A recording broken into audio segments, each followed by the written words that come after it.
Hello friends, welcome to my YouTube channel. ಈ ವಿಡಿಯೋದಲ್ಲಿ ನಾನು RRB PO ಮತ್ತು ಕ್ಲರ್ಕ್ಗೆ ಡಾಕ್ಯುಮೆಂಟ್ ವೆರಿಫಿಕೇಷನ್ಗೆ ನಿಮಗೆ ಯಾವ್ಯಾವ ಡಾಕ್ಯುಮೆಂಟ್ ಬೇಕು ಮತ್ತು ಯಾವ ರೀತಿ ಪ್ರಿಪೇರ್ ಆಗಬೇಕನ್ನೋದನ್ನು ಹೇಳ್ತೀನಿ. ಫಸ್ಟ್ ನಿಮಗೆ ಒಂದು ಮೇಲ್ ಬರುತ್ತೆ. ಮೇಲ್ ಬಂದ ಬಳಕೆ ನೀವೇನು ಮಾಡಬೇಕಲ್ಲಿ ಆಫರ್ ಲೆಟರ್ ಕಳಿಸಿರ್ತಾನೆ ಮತ್ತು CSA ಫಾರ್ಮೇಟ್ ಇರುತ್ತೆ. ನೀವು ಅದಕ್ಕೆ ರಿಪ್ಲೈ ಮಾಡಬೇಕು 3 ದಿನದೊಳಗೆ ನಾನು ಬರ್ತೀನಿ ಅಂತ ಹೇಳಿ. ಮತ್ತು ನಿಮಗೆ ಕಾಲು ಬರುತ್ತೆ, ಬರ್ದಿರೋ ಇಲ್ಲ ಅಂತ ಕೇಳ್ತಾರೆ. ನೆಕ್ಸ್ಟ್ ಫಸ್ಟ್ ನಿಮಗೆ ಡಾಕ್ಯುಮೆಂಟ್ಸ್ ಏನೇನು ಬೇಕನ್ನೋದು ಹೇಳ್ತೀನಿ. ಫಸ್ಟಿಗೆ ಏನು ಹೇಳಿದಾರೆ ಅವರು, ಸ್ಕೋರ್ ಕಾರ್ಡ್. ನಿಮ್ಮದು ಫೈನಲ್ ಏನು ಸ್ಕೋರ್ ಇರುತ್ತಲ್ಲ, ಅದು ಸ್ಕೋರ್ ಕಾರ್ಡ್ ಏನಿರುತ್ತಲ್ಲ ಅದನ್ನು ಪ್ರಿಂಟ್ ತೆಗೆಸ್ಕೊಂಡು ಒಂದು ಒರಿಜಿನಲ್ಲು ಒಂದು ಜೆರಾಕ್ಸನ್ನು ತೊಗೊಂಡು ಹೋಗಿ. Next SSLC marks card original ಬೇಕು, ಪ್ಲಸ್ ನಿಮಗೆ ಅದರದ್ದು 4 ಜೆರಾಕ್ಸ್ ಬೇಕು. Next PUC marks card original plus xerox ಬೇಕು. ಡಿಗ್ರಿ ಸರ್ಟಿಫಿಕೇಟು ನಿಮಗೆ sem wise degree marks card ಎಲ್ಲ ಸೆಮ್ ವೈಸ್ ಇರಬೇಕು. ಡಿಗ್ರಿ ಸರ್ಟಿಫಿಕೇಟ್ ಬೇಕು, ಕಾನ್ವೊಕೇಶನ್ ಬೇಕು, ಮತ್ತು PG ಆಗಿದ್ದರೆ PGದು ಎಲ್ಲ ಬೇಕು. ನೆಕ್ಸ್ಟ್ ನಿಮಗೆ ಐಡೆಂಟಿಟಿ ಸರ್ಟಿಫಿಕೇಟ್ ಕೇಳಿದೆ. ಇದು ಬಯೋಡೇಟಾ ಫಾರ್ಮ್ ಏನು ಕೊಟ್ಟಿರ್ತಾನಲ್ಲ CSA ಫಾರ್ಮೇಟ್, ಅದರಲ್ಲಿ ಇರುತ್ತಿದೆ. ನಿಮ್ಮದೊಂದು ಫೋಟೋ ಹಚ್ಚಿ ಅದರ ಮೇಲೆ ಗೆಜೆಟೆಡ್ ಆಫೀಸರ್ದು ಸಿಗ್ನೇಚರು ಮತ್ತು ಸೀಲ್ ತೊಗೋಬೇಕಾಗುತ್ತೆ.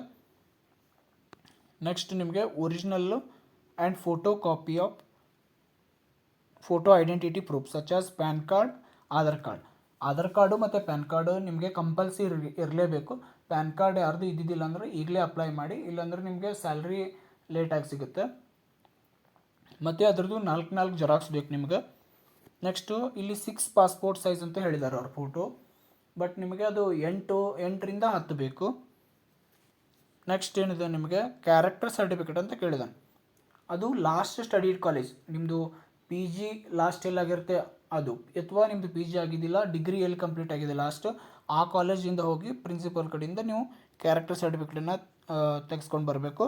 ಮತ್ತು 2 respectable person not related to you ಅಂದಿದ್ದಾನೆ. ಅಂದರೆ ಇಬ್ಬರು ಗೆಜೆಟೆಡ್ ಆಫೀಸರ್ ಹತ್ರ ನೀವು ಕ್ಯಾರೆಕ್ಟರ್ ಸರ್ಟಿಫಿಕೇಟನ್ನು ತೊಗೊಂಡು ಬರಬೇಕು. ಅದು ಕ್ಯಾರೆಕ್ಟರ್ ಸರ್ಟಿಫಿಕೇಟ್ ಏನಿರುತ್ತೆ ಫಾರ್ಮೇಟನ್ನು ಆಲ್ರೆಡಿ ಅವ್ರು ಕೊಟ್ಬಿಟ್ಟಿರ್ತಾರೆ, ಅದರೊಳಗೆ ನೀವು ಫಿಲಪ್ ಮಾಡಿಕೊಂಡು ಸಿಗ್ನೇಚರು ಮತ್ತು ಸೀಲ್ ಮಾಡಿಸ್ಕೊಂಡು ಬರಬೇಕು. ನೆಕ್ಸ್ಟ್ ಮೆಡಿಕಲ್ ಸರ್ಟಿಫಿಕೇಟು ಸೇಮ್ ಅದೇ ರೀತಿ ಇರುತ್ತೆ. ಅದು ಏನು ಮಾಡಬೇಕು ನೀವು ಮೆಡಿಕಲ್ ಆಫೀಸರ್, ಇಲ್ಲಿ ಮೆನ್ಷನ್ ಮಾಡಿದ್ದಾರೆ ಅವರು, medical officer not below the rank of on assistant civil surgeon ಅಂತ ಹೇಳಿದ್ದಾರೆ. Next medical certificate regarding physical fitness ಅಂದಿನ, ಅದು from a medical officer not below the rank of on assistant civil surgeon ಅಂತ mention ಮಾಡಿದ್ದಾನೆ. ಅದು ಎಲ್ಲಿ ನೀವು government district ಹಾಸ್ಪಿಟಲೇ ತೆಗೆಸ್ಬೇಕು, ಅಥವಾ ತಾಲೂಕು ಹಾಸ್ಪಿಟಲ್ ಇದೆ ಎಲ್ಲ ತೆಗಿಸಿದ್ರೆ ನೀವು ಅವರು ಮತ್ತೆ ವಾಪಸ್ ಕಳಿಸ್ತಾರೆ ನಿಮ್ಮನ್ನ.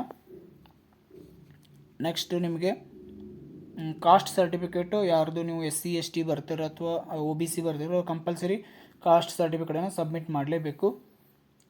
ನೆಕ್ಸ್ಟ್ ನಿಮಗೆ EWS ಸರ್ಟಿಫಿಕೇಟ್ ಅವರು ಕಂಪಲ್ಸರಿ ಸಬ್ಮಿಟ್ ಮಾಡಬೇಕು.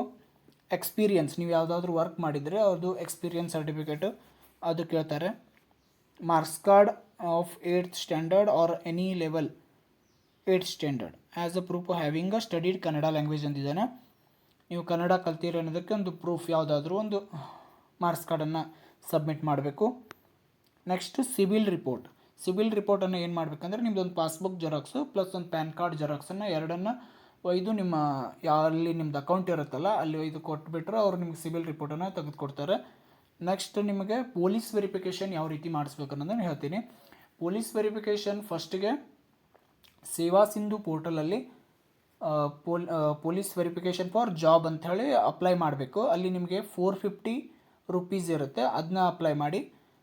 ಅದನ್ನು ಫಾರ್ಮ ಪ್ರಿಂಟೌಟನ್ನು ತಕ್ಕೊಂಡು ಅದ್ರ ಜೊತೆ ನಿಮಗೆ ಇದೊಂದು ಆಫರ್ ಲೆಟರ್ದೊಂದು ಜೆರಾಕ್ಸು ಪ್ಲಸ್ ಯಾವುದಾದ್ರೂ ಒಂದು 10th ಮಾರ್ಕ್ಸ್ ಕಾರ್ಡು, ಏನಾದರೂ ಇನ್ನೊಂದು 2 ಪ್ರೂಫ್ ನಿಮ್ಮದು ತೊಗೊಂಡು ಜೆರಾಕ್ಸ್ ತೊಗೊಂಡು ಇಬ್ಬರು ವಿಟ್ನೆಸ್ಸನ್ನು ತೊಗೊಂಡು ಹೋಗ್ಬೇಕು. ನೀವು ಸೇಮ್ ನಿಮ್ಮ